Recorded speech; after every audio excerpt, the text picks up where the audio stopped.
Great.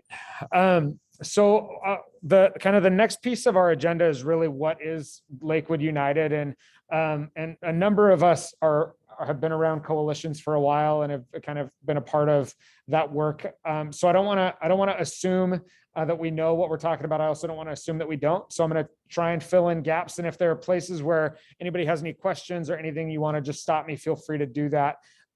Lakewood United was or is the result of a lot of listening on our part to try and discern what the needs in Lakewood are and what educators and administrators are saying they need support with. So when our agency moved into the area, we started asking lots of questions and spending time listening to principals and vice principals and superintendents and parents. And the recurring theme, as you all have experienced in your lives, there were two. One was mental health services for students, and the other was for substance use prevention and intervention services.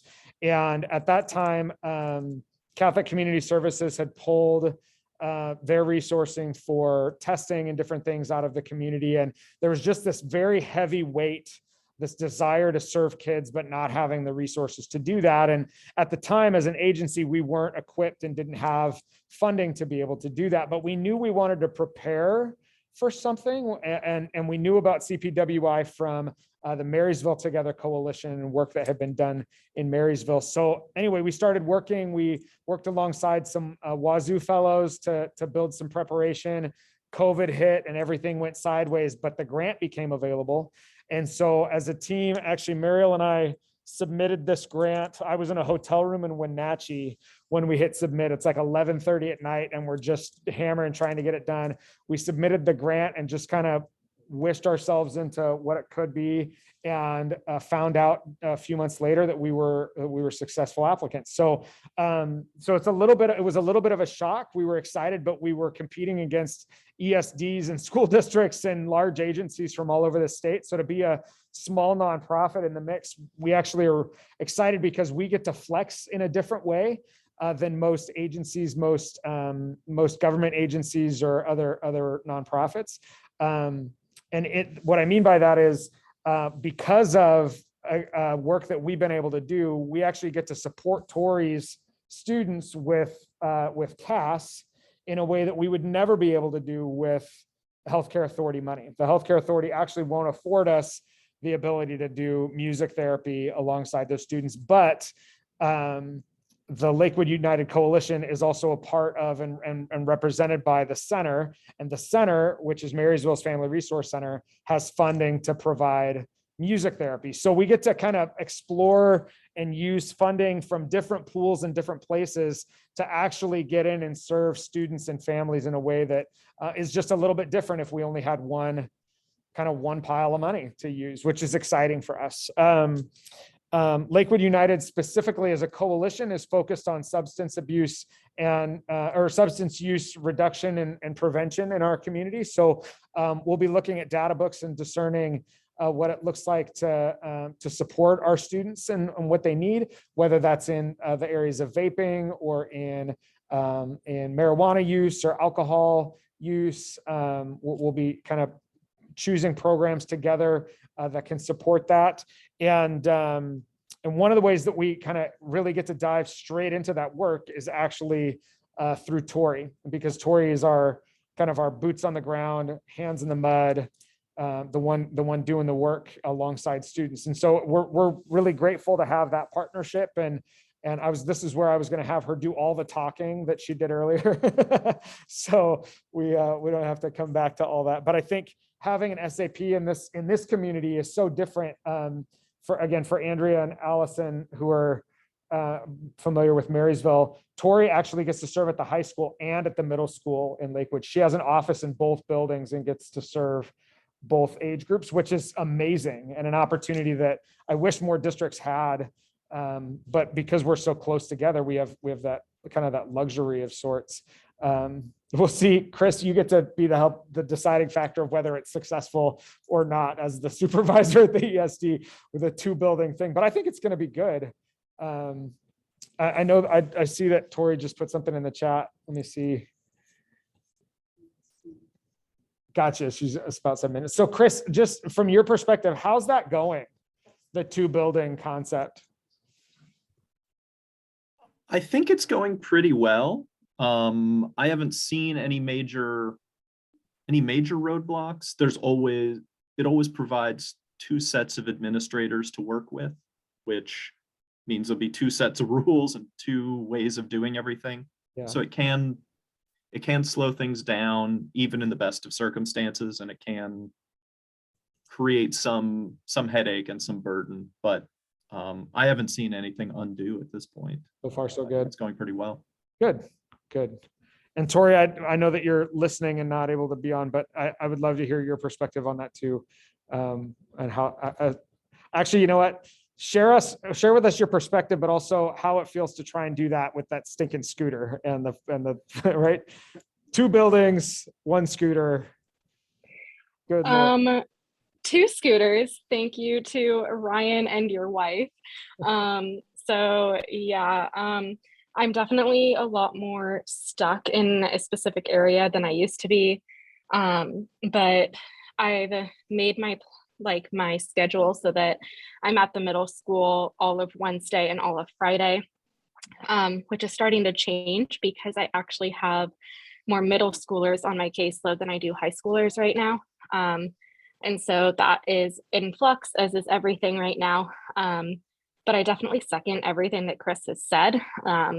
It's going well being at two buildings. The biggest thing is just, two buildings, two different administrators, just two different environments to figure out and get used to. Well, we commend you for doing the work. That's not easy. And we're grateful that you're navigating that and doing it from a scooter too. So thank you.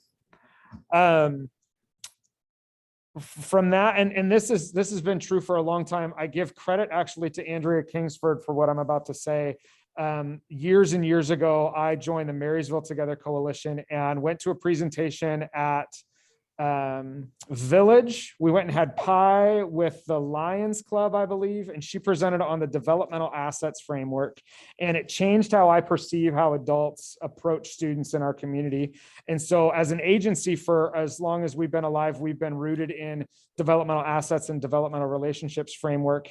We are hoping that the coalition in Lakewood will be also kind of grounded in our foundation be in the developmental relationships framework. And so you're going to hear us talk about that as we go, and that'll be just a part of our meetings. But the developmental relationships framework is built around the idea that when you are intentional with students, they do better. And whether that's in setting boundaries, whether that's in helping them to explore who they are, or it's around giving them power to make decisions and to be influential. And that happens in our families, it happens on teams, it happens in schools. And so, but that's a very intentional thing. It's something that we name that we're going to do, and then we walk alongside those students doing that. And we just love our agency also is a mentoring agency. And so we love affirming that in people that are going to be serving alongside students and children and helping them to see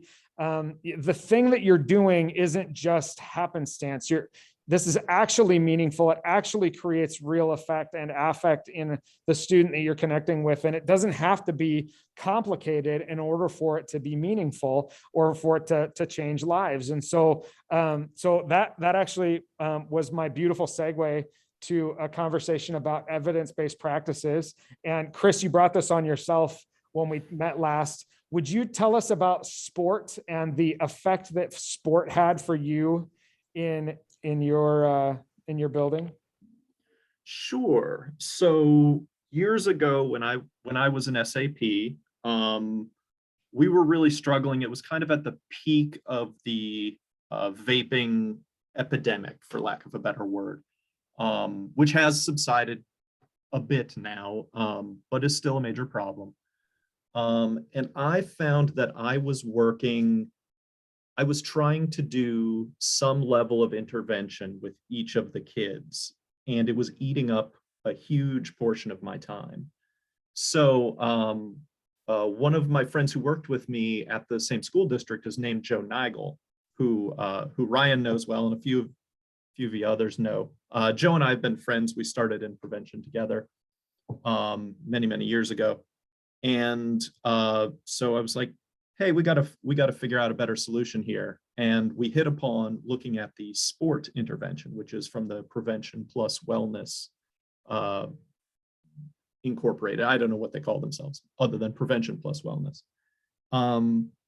So we gave it a shot, and so I was trained and then implemented it.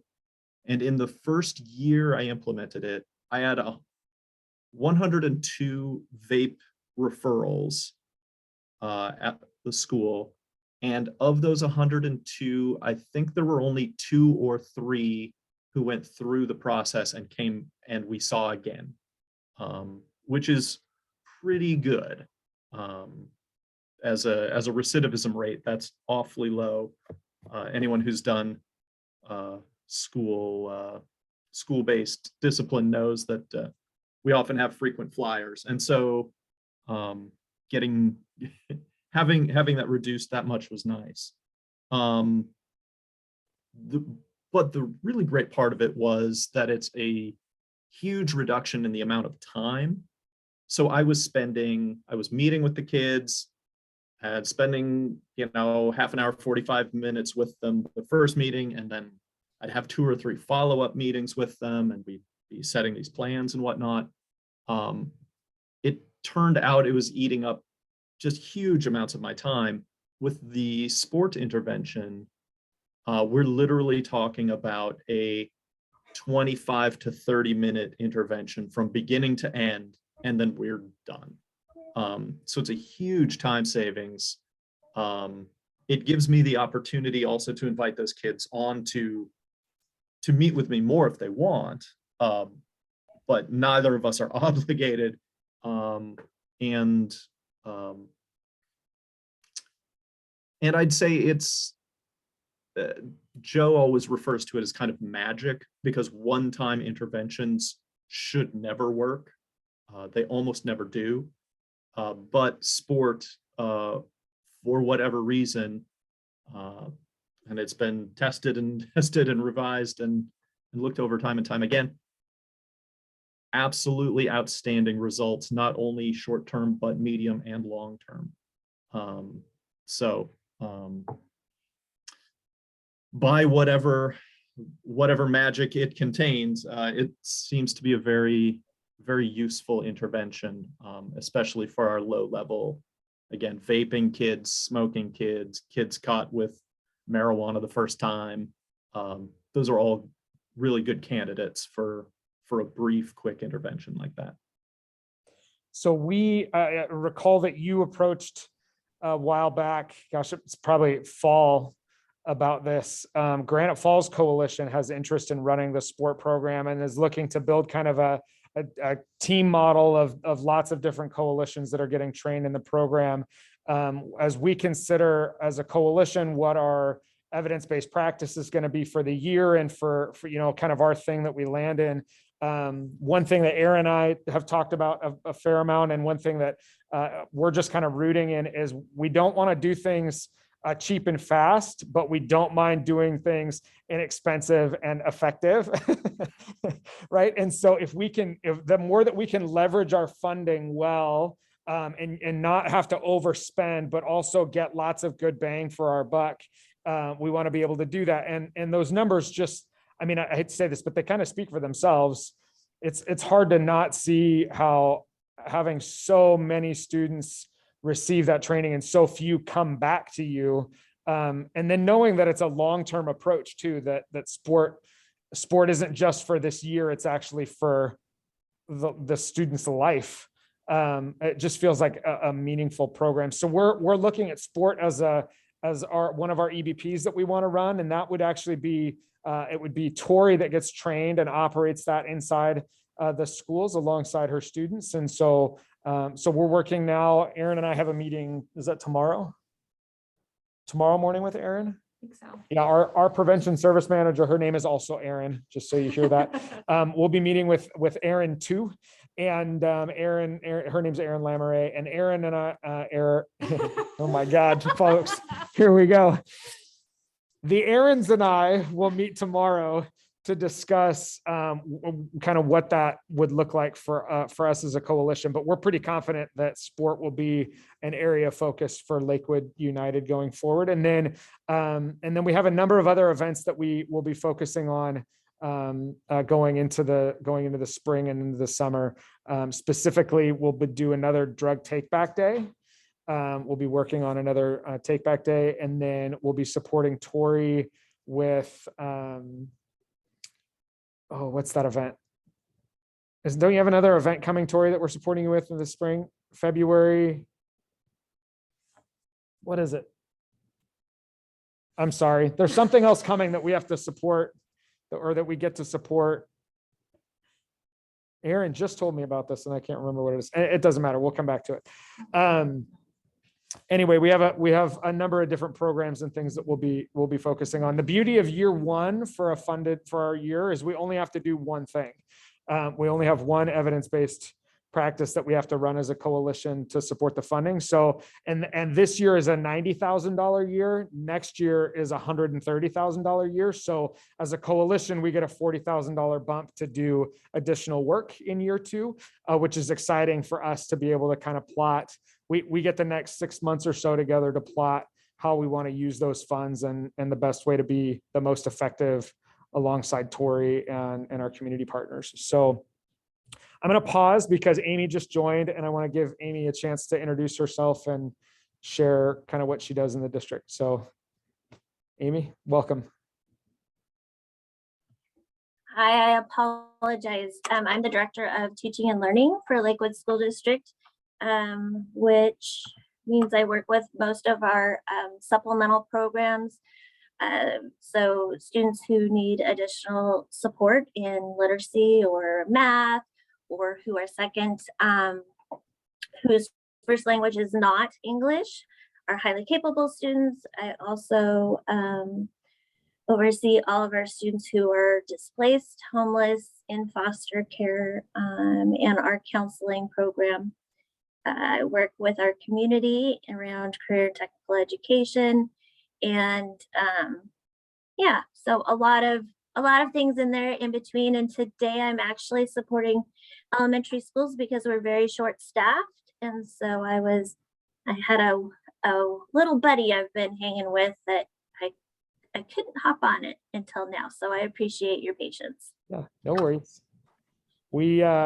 I think all of us can agree that y'all are working harder than most people we know.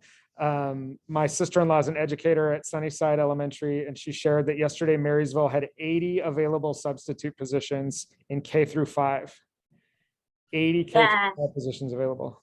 It is wild. All of us from the district office are in buildings, and all of our assistants are supporting buildings because building secretaries are out, building administrators are out, and or are covering classes and teaching classes. I keep hoping that I thought yesterday I was going to be teaching 4th grade, but that didn't work out. I got a little busy in the office, so we're all having a lot of fun and wearing a lot of hats lately. My wife and I were joking last night that we should bring back the individualized towel and nap time in all of the classrooms. Everybody should have their towel and just lay down and take their nap. Everybody, teachers, students. I'll take one. Yeah. For sure. Yeah.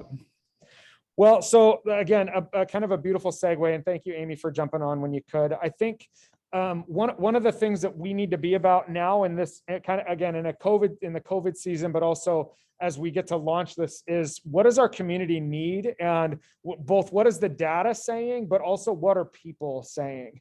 We're going to have to look at the data book heavily, and we're going to make decisions based on what that is telling us, but also what is it that Lakewood is saying it's feeling? What are educators and administrators and parents saying they need, and how can we support those efforts? And again, part of the beauty of our ability to enter this dialogue is if we don't have funding in the coalition grant funding, there may be funding elsewhere that we have or that we can apply for to bring to bear, and then be able to meet both needs well. Because ultimately, when we do substance use reduction in our community. We're doing resilience increases all over the place as well, and vice versa. Anytime that we can increase protective factors and decrease risk factors, we're doing good things. And to be frank, and Aaron and I share this, I don't know if this is an official stance of us as a team, but we'll do just about whatever we have to in order to make sure that kids and families get cared for. And sometimes that means having to go outside of the little red line and finding another way, and then coming back inside the red line in order to meet the need well. So anyway, just wanted to share that. As we go, part of the coalition work is going to be actual, like, literal listening to folks. And so we're going to be working to enlist members of the coalition, team members, to actually kind of do a little bit of like interviewing, like, what is it like for you right now in our community, and what do you feel the needs are, and how could you be supported by a substance use coalition, and understanding that everybody is strapped for time. We're not asking you to go out and chase people down and do that, but to have natural conversations and create, like, intentional pockets of time in those natural conversations to ask those questions. So we'll have some things, not homework, but we'll call it kind of a list of things that we're kind of looking for, and we'll be asking for assistance in that. And I think from there's easy ways to see where that all goes, right? So Aaron and Mariel and I have the kind of the luxury of being able to interact with lots of different people in various aspects of our community. And we get to kind of bounce around a little bit in that. What we would really love is to be able to work alongside y'all who are like the leading edge in your area. So Andrea, where you connect with Parks and Recreation and what's going on up in the north area of Lakewood, and how that affects how having parks down south but not very many parks up here affects families and what the needs are in that realm.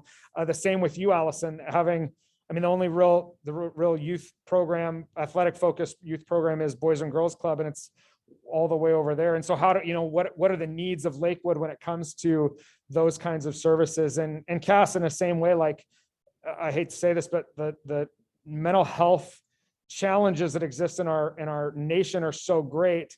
So being able to listen and identify what are ways that we can get creative with mental health services and not rely on the typical mental health practice in order to serve families and students in their needs. So again, we'll be looking for more support in that, and we'll approach as we have more clarity about what that looks like and how to gather that intel. So we'll also be looking at data books. Like I said, we'll have the Healthy Use Survey data that we'll sift through, and that'll help us to define kind of our areas of focus around vaping and alcohol and marijuana and opioid use and all of those things. So otherwise, I've just talked a lot. I know that this feels kind of informal. We're, again, this is our first meeting and we don't have a lot of like charge, this is what we're doing, but we wanted to launch with an introduction to Tori. And is there anything that you want to add, Aaron?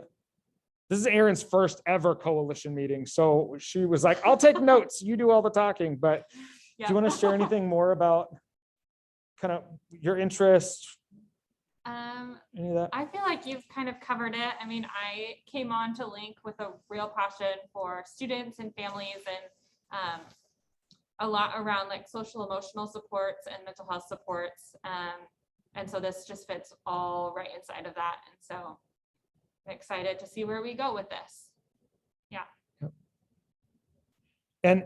So she and I are going to function similarly, but also differently, right? So we'll be kind of synonymous in that we're both coalition coordinators and we'll both be facilitating the work. But many of you know this.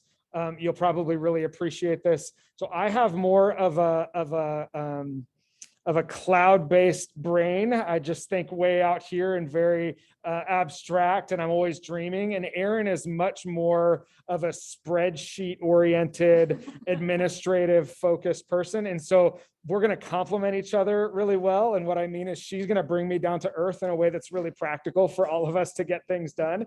And then that also gives me the ability to dream a little and go chase down funding that we may need outside of what we already have, and to get real,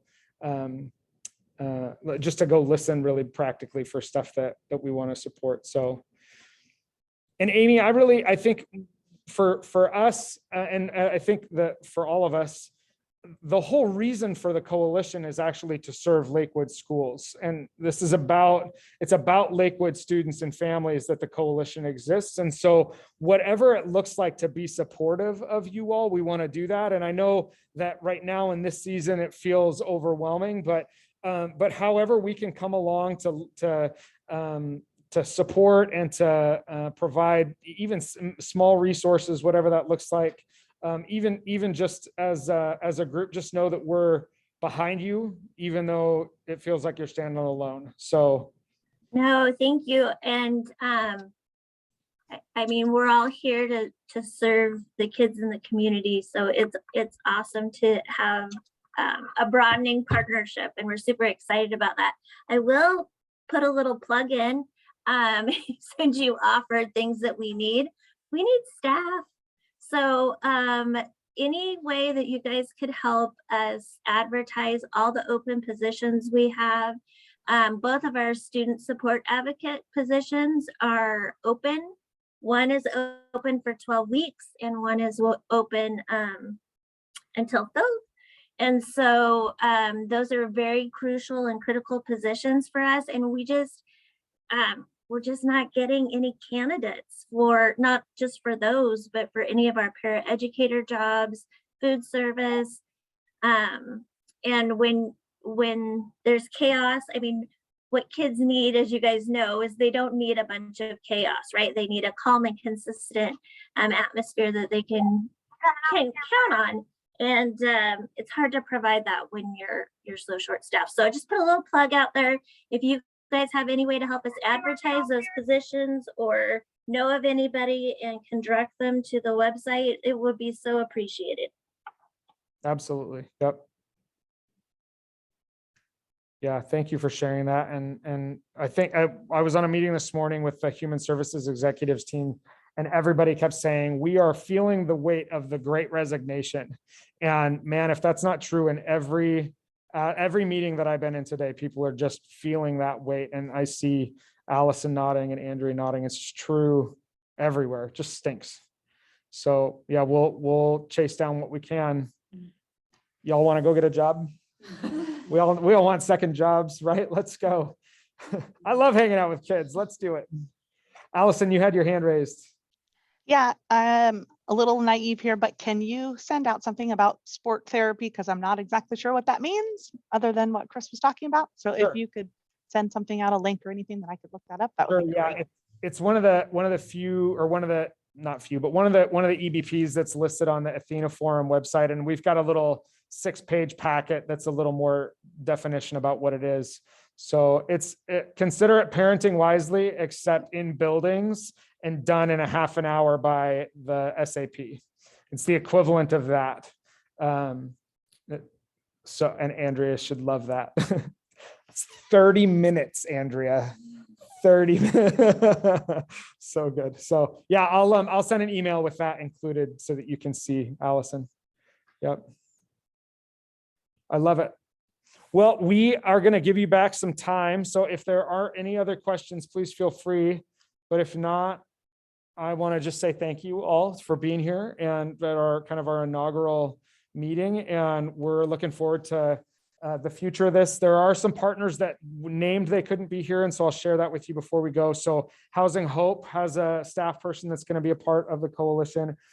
We have Domestic Violence Services will be represented on the coalition. And then we have a couple of partners in the community right here that would like to participate. The chiropractor's office across the street would like to be a part of the coalition. And then McKeon Financial has a staff member that wants to participate in the coalition as well. And so we'll continue to develop and grow our coalition membership. We'd like to have law enforcement more strongly represented on the team, and a few other sectors represented. But for now, that's kind of where we're living. So exciting times, looking forward to building this thing together. And thanks again so much for being here. And if there aren't any other questions or anything, I'll hang out for a couple more minutes if anybody wants to stay and ask any questions, but otherwise have an extra half hour back, and Amy, go take a nap. I'm gonna go out to just I did have a question. Oh, sure. Yeah, Tori, go ahead. So you mentioned domestic violence. Are there also going to be sexual assault services represented? Like, is it, because I know there's a domestic violence and sexual assault program fairly close. So domestic violence services actually has an office in our building, and Annie is the coordinator for she's the prevention coordinator, I believe is what her official title is, for North Snohomish County for the school districts. And so she's named that she'd like to be a part of the coalition. I would like to see Dawson's Place represented. Dawson's Place is based out of Everett, but they don't have a very strong Lakewood presence as right now. And so one thing, from a facility standpoint, I would love to have Dawson's Place have an office in Lakewood and actually office out of our facility. But I'm not sure how that will work. And we haven't had a solid approach to that. So I'm seeing Cass put something in there. Cocoon, yeah, a Cocoon House representative would be great as well. And I'm open. So Aaron and I are definitely going to be out chasing down folks and asking people to be a part of the coalition, but we're open to any invitation that you want to make. Anybody that you know that you think would be a good addition to the coalition, please feel free to make that invite. Our next meeting is going to be February 15. We're gonna do February 15th. And so feel free to invite folks to that meeting. And again, that'll be in the email we send, the follow-up email that we send out to you all here in a little bit. So Cocoon, Dawson's Place. Tori added one more. Oh, Cedar House would be great too. Yeah, sorry. I'm just seeing the chat right here. The sector I can send out the sector representation list too, so you can see that, Tori, and we can make some asks from there. But I think as of right now, areas of focus for Lakewood should be focused more on social, emotional, mental health services, those kinds of things. And not that I don't want to have law enforcement represented, but I think where we can have real impact is in areas that Lakewood is naming need. And if we can build a robust partnership in those areas, we'll be able to serve faster. It's part of why I love that you and Cass knew each other beforehand, and that connection was made. And then it just kind of loops all these things together. Those partnerships breed partnership, and it's really great. So I love it. What was that last one? Yeah, what was your last comment there, Cass? Alternatives to detention. Yeah, I think that's great. I'm doing some work with them, and have worked with them a lot in the past. And there are really great folks involved in that program. And I mean, with some of what you were talking about, there's so much aligned with the kind of approach to things. And I think, Yeah, fantastic. What is that place? Alternatives to detention is what it's called. It's the YES program. It's like youth empowerment services, I believe. Their office out of Denny and Everett, Denny Juvenile Detention. Excellent. So one thing, and this isn't meant to put you guys on the spot, but I think Allison and Andrea, because of your experience with Marysville Together, we're really trying to build something different. And not to say that the thing that Marysville Together was about or is about is in any way not worth doing. But I think we want to be very action focused and oriented on being a coalition that does right away. And so sometimes that, it takes time to coordinate and build those things. But I've just seen, and again, this is true, and I'll put it on the internet because we're recording, but like I've seen too much money spent to do very little. And I think I'd rather spend really wisely and get a lot done that serves very pointedly.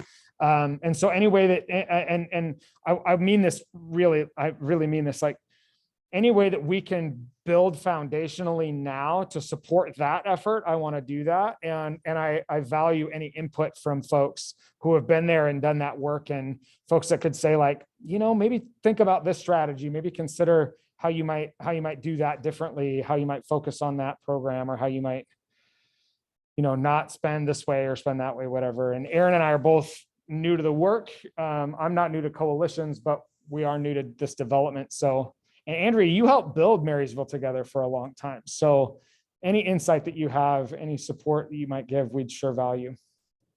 So anyway, I said that I was going to give you a half hour back, and now I'm going to give you 20 minutes back, but thank you so much for your time. We'll see you guys soon. Bye, thank you. Bye. Nice to meet everyone. Nice to meet you Yeah, too. you too.